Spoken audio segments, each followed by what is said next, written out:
भाई और बहनों, मैं अशोक कुमार सप्ता एडवोकेट आप सभी का इस सैन्य सप्ताह नंद समाज चैनल में हार्दिक स्वागत करता हूं। तो साथियों, आज का टॉपिक है दलित, शोषित, गरीबों तथा पिछड़ों का मसीहा, एक महान नायक कर्पूरी ठाकुर।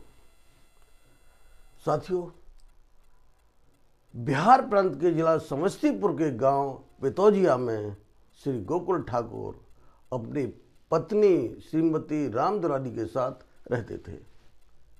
यह परिवार बहुत गरीब तथा साधारण परिवार था। 24 जनवरी 1924 को इनके यहाँ एक पुत्र का जन्म हुआ। घर परिवार में खुशियां मनाई गईं और घर परिवार तथा पूरे गांव में मिठाइयां बांटी गईं। कुछ दिन बाद नामकरण संस्कार हुआ और बच्चे का नाम रखा गया कर्पूरी ठाकुर। उस बच्चे का पालन पोषण माता पिता ने बड़े प्यार से किया और 6 वर्ष की उम्र में उस बच्चे का एडमिशन गांव के ही स्कूल में करा दिया गया। 1934 में कक्षा 6 की परीक्षा इन्होंने पास कर ली। उसके बाद 1935 में HE हाई स्कूल में कक्षा 7 में उनका एडमिशन करा दिया गया। ये गांव से 4 किलोमीटर दूर पैदल जाया करते थे। गांव में जमींदारों तथा सामंतवादी सोच रखने वाले लोगों के द्वारा इन्हें काफी प्रताड़ित किया गया, काफी कष्ट दिए गए, लेकिन उस प्रताड़ना के बावजूद भी ये कमजोर होने के बजाय काफी मजबूत और साहसी होते चले गए। एक तरफ सामंतवादी विचारधारा के लोग, दूसरे तरफ अंग्रेजों का दमन, आखिर दोनों ने इन्हें अंदर से झकझोर दिया।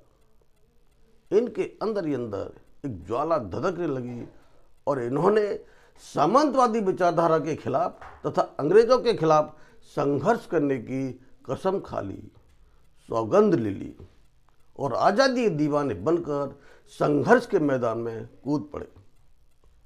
1940 में मैट्रिक पास किया।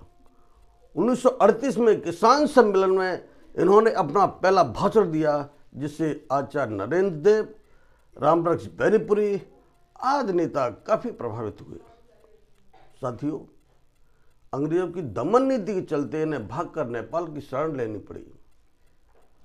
अंग्रेजों के खिलाफ संघर्ष करने के कारण इन्हें 1942 में जेल जाना पड़ा और स्वतंत्रता के पूर्व कई वर्ष तक इन्हें जेल में सजा भुगतनी पड़ी।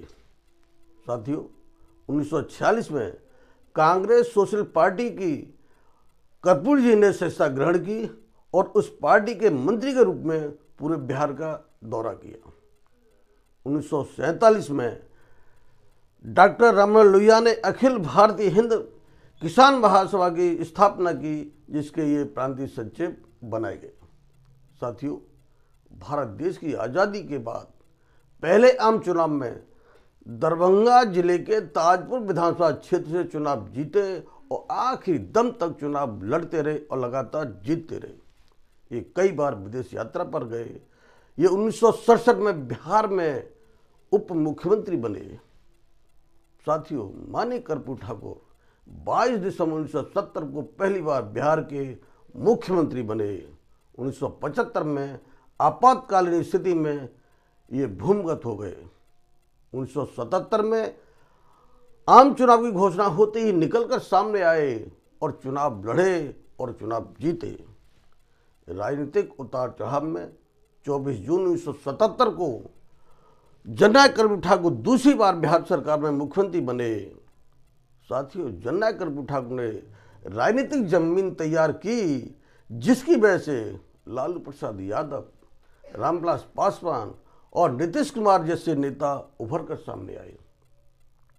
साथियों, जननायक कर्पूरी ठाकुर दलित, शोषित, गरीबों तथा पिछड़ों के उत्थान के लिए काफी गंभीर रहे। उन्होंने आरक्षण व्यवस्था में भागीदारी दिलाने के लिए सामाजिक गैर बराबरी को समाप्त करने तथा ऐतिहासिक भूलों को सुधारने का कार्य किया। माननीय कर्पूरी ठाकुर जी ने कर्पूरी फार्मूला तैयार करके लागू किया, जिसका सामंतवादी विचारधारा रखने वाले लोगों ने काफी विरोध किया, लेकिन वे डिगे नहीं। साथियों, जननायक कर्पूरी ठाकुर एक सशक्त समाज का निर्माण करना चाहते थे, जिससे सशक्त राष्ट्र का निर्माण हो सके। साथियों, जननायक कर्पूरी ठाकुर ने दलित, शोषित, गरीबों तथा पिछड़ों के लिए संपूर्ण जीवन भर कार्य किया, जिस कारण इन सभी लोगों ने जननायक कर्पूरी ठाकुर को हिंदुस्तान के सामाजिक तथा राजनीतिक क्षेत्र का एक महानायक स्वीकार किया। साथियों, अगर वास्तविक रूप से गहराई से देखा जाए तो बाबा साहब डॉक्टर BR अम्बेडकर के बाद दलित, शोषित, गरीबों और पिछड़ों का कोई वास्तविक मसीहा है तो है जननायक कर्पूरी ठाकुर। साथियों, हम ऐसे महान योद्धा के चरणों में सशक्त नमन करते हैं, कोट कोट प्रणाम करते हैं।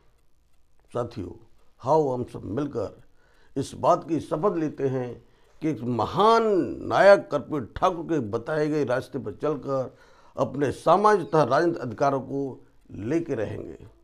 जय सेन, जय सत्ता, जय हिंद समाज। साथियों, मैंने अपने समाज को जागरूक करने का कदम आगे बढ़ा दिया है। आपसे निवेदन करता हूं, आप मेरा साथ दें, मेरी ताकत दें। मेरे इस चैनल को आप लाइक, शेयर, सब्सक्राइब जरूर करें। धन्यवाद।